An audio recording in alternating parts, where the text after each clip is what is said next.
Alors, sans plus tarder, je voudrais vous parler sur les 3 dimensions de la foi. Et je me baserai sur l'histoire particulière de la vie d'Abraham. Comment est-ce qu'il a manifesté la foi? Et de 3 manières ou dans 3 dimensions. Mais alors, ça a été juste une manière extraordinaire par laquelle Dieu est aujourd'hui en train de nous enseigner encore. Parce que voyez-vous, ce qui est extraordinaire avec notre Dieu, c'est que des fois, il utilise les histoires que des personnes qui ne sont plus ont vécu, pour que nous qui sommes encore vivants, nous puissions passer par là.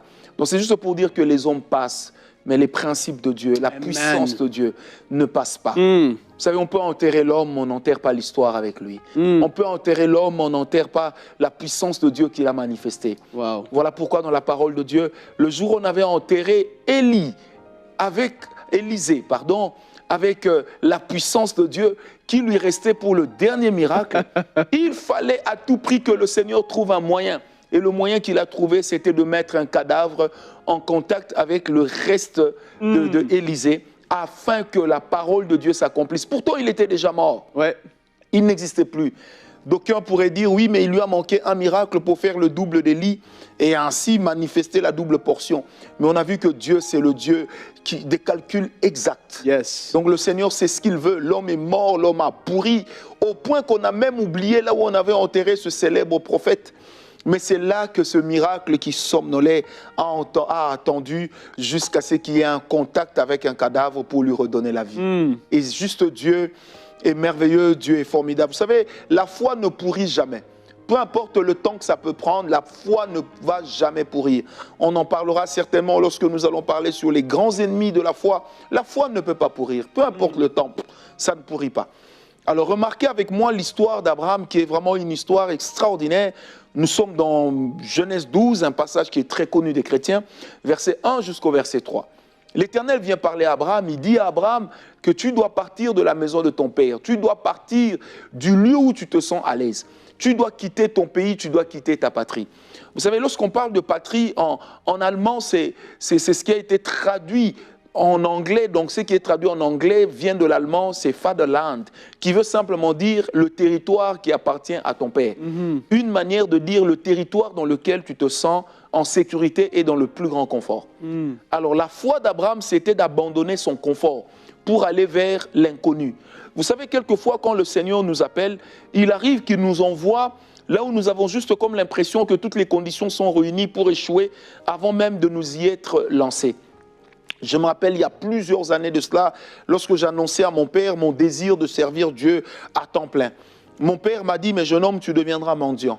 Je lui ai dit, j'ai lu la parole de Dieu, je n'ai vu aucun mendiant servir Dieu et je n'ai pas vu des apôtres devenir mendiants. Pourquoi? Parce que Dieu sait comment il s'occupe de vous. Mon père m'a dit, ce sont des leurres, tu es en train de raconter des histoires, on verra. Alors aujourd'hui, 24 ans plus tard de ministère à temps plein, sans avoir trahi Dieu, je me rends compte qu'effectivement, je n'ai jamais sombré dans la mendicité, car le Seigneur a toujours été là. Il sait non seulement prendre soin de son œuvre, mais il sait aussi prendre soin de ses enfants. Vous savez, la loi de la logique mondaine aurait voulu qu'Abraham, avant de partir, puisse dire à Dieu, oui, mais Seigneur, tu me demandes de partir, mais je vais où? Mais la logique de la foi disait, pars d'abord et je te montrerai ensuite. Dans Genèse 12, Abraham obéit, il exécute. Parce que la foi nous exige l'obéissance, nous exige d'exécuter les principes de Dieu, d'exécuter ce que le Seigneur nous demande. Alors la deuxième des choses, c'est, nous sommes dans Genèse 13, c'est lorsqu'il se sépare de Lot qu'on se rend maintenant compte qu'Abraham était déjà là où le Seigneur le voulait. Et c'est là que le Seigneur lui dit, Abraham, parcours ce pays, le long en large, regarde-le bien, car ce territoire que tu vois, je te le donne. Alors pour que les yeux d'Abraham voient, il fallait qu'Abraham se sépare de Lot. Pourquoi? Parce que le nom de Lot en hébreu veut tout simplement signifier le voile. Et le nom du père de Lot veut signifier le sable du désert. Donc, aussi longtemps que Lot était aux côtés d'Abraham, Abraham était incapable de voir réellement là où il est. Vous savez, il est de ces personnes qui ne doivent pas vous accompagner sur le chemin de votre destinée. Voilà pourquoi quand vous obéissez aux instructions de Dieu, Dieu vous sépare aussi d'avec certaines personnes. Ouais. Toute perte fait mal, mais à la longue, certaines pertes sont importantes pour manifester pleinement votre foi. Abraham a cru sans avoir compris. et cela lui a été imputé à justice. La deuxième dimension dans la foi d'Abraham, et ça c'est juste extraordinaire, c'est que Abraham, nous sommes dans Genèse 12, verset 7 et verset 8, c'est que aussi vite que Abraham quitte son fatherland, le territoire de son père, Abraham va se retrouver dans un endroit qu'il ne connaissait pas avant. Et c'est juste à côté de cet endroit que se trouve Bethel. Et c'est là qu'Abraham va faire quoi? Il va élever un autel. Alors, élever l'autel, dans les Saintes Écritures, revenait à dire simplement offrir à Dieu un sacrifice d'action de grâce en anticipant sur ce qu'il va faire. En fait, c'est une manière de dire merci au Seigneur par la foi, je crois que tu feras. Et Abraham va élever l'autel à Dieu. Pourquoi? Parce que le nom d'Abraham voulait simplement signifier en hébreu le prince du peuple. Le prince dans le sens de celui qui sert tout le monde. Et c'est pourquoi même quand Dieu va venir délivrer Abraham de tout ce qui était lien de famille, il lui donnera le nom de Abraham, qui veut simplement dire le père d'une multitude, pour contredire le nom qu'avait donné le père d'Abraham à son fils, puisque le père d'Abraham était un idolâtre des dieux païens. Voilà pourquoi la bénédiction de Dieu ne pouvait pas trouver Abraham dans la maison de son père. Or, Abraham, pour posséder Canaan, ce n'était pas une nouvelle promesse. La promesse de la possession de Canaan a été donnée dans Genèse 9, lorsque l'Éternel a dit au travers de Noé, a dit à Sem que tu posséderas le territoire de qui? De Canaan. Et Abraham va le manifester parce que l'idolâtrie de son père l'a aveuglé. Mais la présence de Dieu dans la vie d'Abraham, l'obéissance de Dieu à la loi d'Abraham à Dieu, a fait que Abraham puisse réaliser les choses pour lesquelles son père était limité. Alors c'est juste pour dire que quelquefois, dans notre marche avec Dieu, dans la marche de la foi, avoir une vie d'offrande, c'est aussi avoir une vie de foi. Pourquoi? Parce que nos offrandes permettent d'anticiper pour dire Seigneur, merci parce que je sais que tu vas faire, je sais que tu vas dire. Je me suis toujours posé la question, comment Dieu qui est esprit aime les offrandes? Au point de dire dans Deutéronome 16, verset 16, tu ne t'approcheras pas de l'Éternel ton Dieu les mains vides. Vous savez, pasteur Franck, de toute ma vie où j'ai servi Dieu, j'ai le plus éprouvé le bonheur et la joie en donnant, en servant l'œuvre de Dieu. Amen. Vous savez, nous avons acheté une parcelle de l'église, pour l'église Parole de Foi à Kinshasa. Mon épouse et moi, nous avons mis plus de la moitié d'argent. C'était une folie pour des simples locataires. C'était une folie pour des jeunes qui étaient encore en train d'élever des petits-enfants. Mais nous l'avions fait et aujourd'hui, je peux dire, je vois comment le Seigneur nous soutient. Pourquoi? Parce que soutenir l'œuvre de Dieu n'aide pas Dieu, mais ça aide celui qui soutient. En fait, le soutien accordé à l'œuvre de Dieu a toujours un effet boomerang. En soutenant, je me soutiens. En donnant, je me donne. C'est comme ça que Job, en aidant les pauvres, s'enrichissait. Parce que quand le pauvre disait « Seigneur, donne-moi l'argent, j'ai besoin de toi, j'ai besoin de ceci », Job répondait, mais ce n'était pas Dieu. Quand Job répondait, Dieu, ne pouvons pas entretenir la dette d'un homme. Lorsque le temps de bénir cet homme arrivait, l'ange disait à Dieu, « Mais tu l'as déjà béni ?» Dieu disait, « Non, je ne l'ai pas encore béni. Qui donc l'a béni ?» Et c'est en ce moment-là que l'ange disait, « Job. » Et Dieu disait, « Non, je ne peux pas garder la dette d'un homme. Donc je bénirai Job. » Et voilà pourquoi Job disait, « La bénédiction de l'indigent est venue chez moi. » Aujourd'hui, nous sommes encore dans une campagne avec EMCI. Nous voulons avoir un siège. Les gens peuvent dire le montant est terrible. Mais à combien évaluons-nous nos vies? À combien évaluons-nous les bénédictions que le Seigneur peut nous apporter? Et puis vous le savez, chers amis téléspectateurs, quand je donne à EMCI, en fait, je ne donne pas à EMCI. Je suis en train de me donner à moi-même parce que je suis en train d'épargner dans la banque de la bénédiction. Et demander à ceux qui donnent à Dieu, Dieu leur a toujours donné. Pourquoi David et Saül n'ont pas connu la même fin? Parce que David, lorsqu'il ramenait l'arche dans la ville, qu'est-ce qu'il a fait? Il offrait des holocaustes et avec tout Israël, il mangeait, il chantait les louanges de Dieu. Mais alors que Saül, lui, qu'est-ce qu'il a fait dans 1 Samuel 13? Il va offrir le sacrifice parce qu'il a peur. Il donne parce qu'il a peur, mais David donne parce qu'il veut bénir les autres et il veut bénir Dieu. Amen. Nos offrandes attirent la présence de Dieu. Et l'un des moyens d'accéder à l'acte de foi, c'est d'apprendre à soutenir l'œuvre de Dieu. Voilà pourquoi celui qui soutient l'œuvre de Dieu, en réalité, il n'aide pas Jérémie, il n'aide pas Michael, il n'aide pas Franck, il n'aide pas les autres amis, il s'aide lui-même. C'est pourquoi David pouvait dire, j'ai été jeune, j'ai vieilli, je n'ai jamais vu le juste être abandonné, ni sa postérité mendiant son pain. Ça veut dire que quand moi je donne dans l'œuvre de Dieu, je suis en train de bénir ma propre vie. Je ne suis pas... Vous savez, généralement les gens fricotent avec une malédiction dans leurs affaires. Pourquoi? Parce que quand il faut donner à Dieu, ils deviennent très radins. Comme on dit dans le langage du football, ils deviennent ec. Ça veut dire qu'ils se disent, je ne veux pas faire la passe. Alors qu'en réalité, la Bible dit que si tu gardes et que la nuit, le Seigneur te redemande ton âme, à quoi cela aura-t-il servi? Et qui le dit? C'est le Seigneur Jésus-Christ. Dans Luc, donc il est très important que nous puissions soutenir EMCI, parce que quand nous soutenons EMCI, en fait, nous soutenons nos propres vies et nous sommes en train d'emmagasiner une bénédiction pour la vie de nos enfants. Vous savez, Lot a eu la vie sauve et il est sorti de Sodome et Gomorrhe parce que simplement Abraham avait offert une offrande à Dieu. Donc l'une des dimensions de la foi d'Abraham, c'était de courir le risque de donner à Dieu et de donner à Dieu ce qui était important, mais aussi et surtout de donner à Dieu au moment où la logique pouvait dire il fait chaud. La Bible dit, nous sommes dans Genèse 18, quand il a vu l'apparition de Dieu sous la forme des 3 hommes, il a couru. Premièrement, il leur a nettoyé les pieds.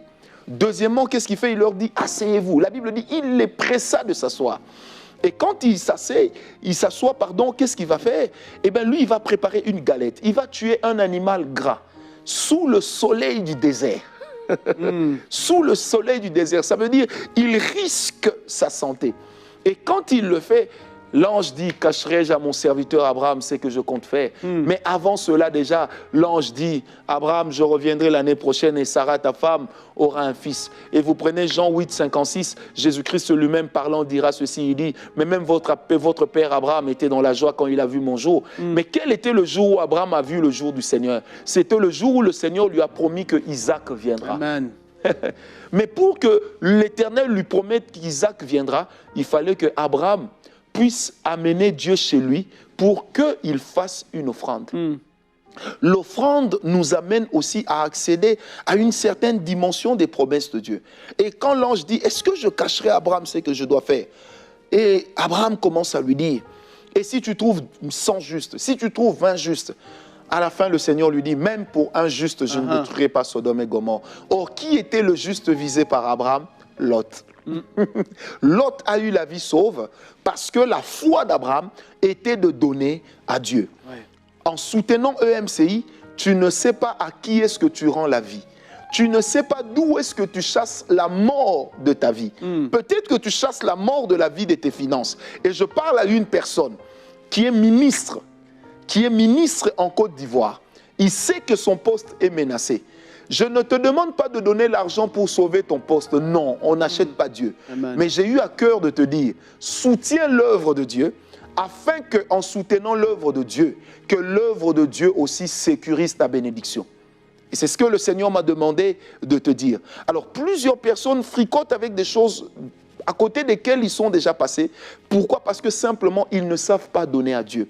Il y a peut-être un Lot à côté de nous qui est en train de périr. Mais pour sauver la vie de Lot, nous devons apporter quelque chose à Dieu. Nous devons apporter une offrande. Derrière l'offrande que nous faisons, nous ne savons jamais ce que cela donnera. Derrière le soutien que nous apportons, nous ne savons jamais ce que cela aura comme retombée. Alors la dernière dimension de la foi d'Abraham, c'est lorsque Abraham a donné à Dieu Isaac. Dieu dit à Abraham, donne-moi Isaac, ton unique, alors qu'il y avait Ismaël. Mais sauf que Ismaël n'était pas le fils de la promesse. Mais Ismaël a été béni parce qu'il avait le sang d'Abraham. Mais le jour où Abraham donne à Dieu Isaac, tous ceux qui naîtront d'Isaac, les Juifs aujourd'hui, portent ce qu'on appelle le chromosome d'Abraham. Un chromosome au-delà de tous les êtres humains qui existent sous le soleil. Et cela est scientifiquement prouvé. Alors comment Dieu peut aller jusqu'à affecter le sang d'un homme à cause d'une offrande pour laquelle l'homme a dit, Seigneur, je te donnerai tout. Il y a des moments où nous donnons à Dieu ce que nous avons. Mais il y a aussi des moments où la foi nous pousse à donner à Dieu ce que nous sommes. Quand un homme n'a pas encore donné à Dieu sa destinée, tout ce qu'il apporte à Dieu n'aura pas la valeur. Alors la valeur de ton offrande viendra lorsque ta vie à toi-même sera une offrande. La vie d'Abraham a été une offrande. Ensuite, l'offrande d'Abraham a été une vie pour les autres. Je répète, la vie d'Abraham a été une offrande à Dieu. Et l'offrande d'Abraham a été une vie pour les autres. Donc Abraham s'est lui-même offert à Dieu, courant tous les risques du ridicule dans sa vie. Et Dieu l'a béni. Or, certains risques pour les courir, il faut avoir la foi. Parce que la foi crée la confiance et le confort, même en plein milieu du désert. Alors, je voudrais dire à vous qui me suivez, soutenez ce projet de EMCI, c'est une manière de poser un acte de foi. Et la Bible dit, si j'ai la foi, je te poserai la question, où sont tes actes? Car la foi sans les actes, elle est morte. Alors, je prie maintenant que tous ceux, avec votre permission, tous ceux qui ont eu à contribuer ou qui continuent à contribuer à ce grand projet, que l'Éternel ne vous oublie pas. Et j'aimerais partager avec vous un secret. Un jour, David a dit, Seigneur, souviens-toi de mes offrandes. Lorsque vous serez devant une situation, devant une impasse, n'hésitez pas de dire à Dieu. Comme EMCI est une bénédiction sur la terre francophone, même anglophone, je prie maintenant que mon offrande qui est entrée là-bas apporte aussi ma bénédiction, Amen. Car j'ai une part dans la bénédiction qui descend là-bas. Et je prie que le Dieu des esprits de prophètes puisse bénir une personne. Et pendant que je parle, je suis en train de voir la présence de Dieu qui est en train de tomber sur cette partie de la jambe d'une personne, sur ce tibia. Parce que cette personne avait des douleurs dans ses os. Et l'Éternel est en train de guérir la personne maintenant même.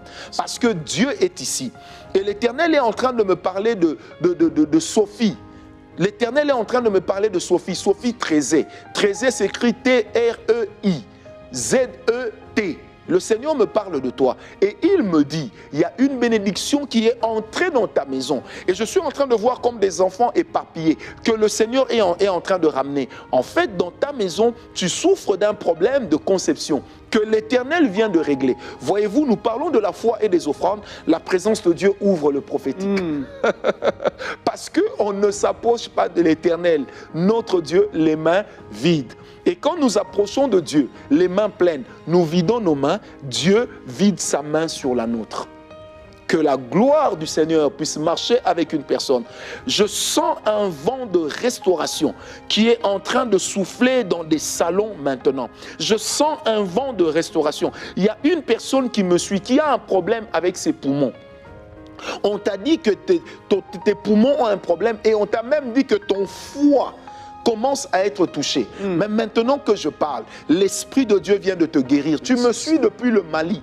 L'Esprit de Dieu vient de te guérir. Je sens la présence de Dieu. Dieu vient d'ouvrir un ministère de guérison à un pasteur qui se trouve dans un pays de l'Afrique de l'Ouest. Ce pasteur me suit depuis le nord du Togo. J'entends le mot Kara. Kara, la province de Kara et la ville de Kara. Et l'Éternel Dieu me dit, il est en train de t'ouvrir un ministère de guérison afin qu'au travers de cette onction, que tu touches des peuples. Et Dieu m'a dit, ça fait plus de 14 ans, lorsqu'il t'avait appelé, il t'avait déjà dit que tu as un ministère de guérison, mais tu n'arrives pas à opérer dedans. À cause de la présence de Dieu qui coule dans ce culte aujourd'hui, le Seigneur Dieu est en train de te bénir et le Seigneur Dieu est en train de faire de toi un vecteur de guérison pour les autres. Oh, je sens tellement la présence de Dieu. Je suis en train de voir un anneau cassé. Cet anneau-là ressemble à un anneau de mariage, un anneau cassé d'une femme qui avait même déjà été renvoyée. Mais ton mari est en train de venir te chercher. Je le vois dans une Jeep de couleur blanche. Je vois quand je vais derrière la Jeep, je vois l'image d'une Mazda. C'est une Mazda X quelque chose comme ça, une Jeep. L'Éternel Dieu me dit, ton mari va venir te prendre là où tu es et il va te ramener chez toi. Tu ne fourniras pas d'efforts. Le Seigneur Dieu est ici et il est en train de restaurer des foyers, il est en train de guérir des malades. La puissance de Dieu est en train de travailler. Je suis en train de voir un chef d'entreprise qui est en train de perdre son entreprise à cause des endettements. Aucune banque ne veut te prêter de l'argent pour te relever. Mais je te parle de la part de Dieu. Il y a une banque qui va te prêter de l'argent. EcoBank a dit qu'elle va te prêter de l'argent. Alors que la décision était déjà sortie qu'on ne te prêtera pas de l'argent. Sais-tu pourquoi? Parce que tu avais donné à Dieu. Et Dieu est en train de te le rendre. Seigneur Dieu Tout-Puissant, oh, je te bénis pour mes frères et sœurs avec lesquels nous avons navigué, Seigneur, dans la foi d'Abraham. Ces 3 dimensions qui ont été quittées en obéissance éternelle. Élever des autels, donner à Dieu, mais ensuite se donner soi-même à Dieu. Père, je prie que ta grâce puisse être avec nous, Seigneur, afin que tous ceux qui nous suivent, ainsi que nous-mêmes, nous ne puissions jamais hésiter lorsque ton œuvre, éternelle, mon Dieu, éprouve un besoin. Seigneur, même si ce montant est totalisé, moi aussi je donnerai ma part. Parce que, Seigneur notre Dieu, je n'achète pas la bénédiction, non, mais mon offrande me donne accès à une autre dimension. N'es-tu pas celui qui a écrit dans ta propre parole, dans le psaume 115, verset 16, que les cieux sont les cieux de l'Éternel, mais il a pris la terre et il l'a confiée aux hommes. Seigneur, que les richesses de la terre viennent dans les greniers de ceux qui ont soutenu EMCI. Que les richesses de la terre viennent dans les greniers de tous ceux qui soutiennent cette œuvre au nom de Jésus-Christ. Merci Seigneur. Alléluia. Seigneur, on veut te remercier pour ta bénédiction qui ne manque jamais. Alléluia. Abraham a cru en toi à un tel point qu'il s'était même dit, si je dois aller jusqu'au bout avec Isaac, il était prêt à le faire. Dieu va le ressusciter. Parce qu'il m'avait promis cet enfant. On veut te remercier parce que tu es fidèle jusqu'au bout. Tu ne mens pas. C'est impossible. Et on veut te remercier parce que oui, tu as dit que tu allais arroser celui qui va lui-même arroser, celui qui va semer. Et je me rappelle de cette histoire de cet homme de Dieu, Oral Roberts, qui lorsqu'il était rendu âgé, c'est pas une histoire connue. Il était à l'hôpital et il avait un problème physique. Et les médecins avaient une caméra dans son corps. Et il était sur son lit d'hôpital et il s'est énervé. Et il a dit, « Seigneur, j'ai semé toute ma vie. Et aujourd'hui, je reçois ce qui m'appartient. Je reçois cette guérison. » Et les médecins dans cette caméra ont vu ce problème dans son corps partir. Fouf! Merci, Jésus. Alléluia. Parce qu'il a demandé à ce qu'il a... Quelqu'un aujourd'hui doit se rappeler, oui, de ce que tu as semé. Et Seigneur, tu es bon. Tu es bon pour redonner et accomplir tes promesses.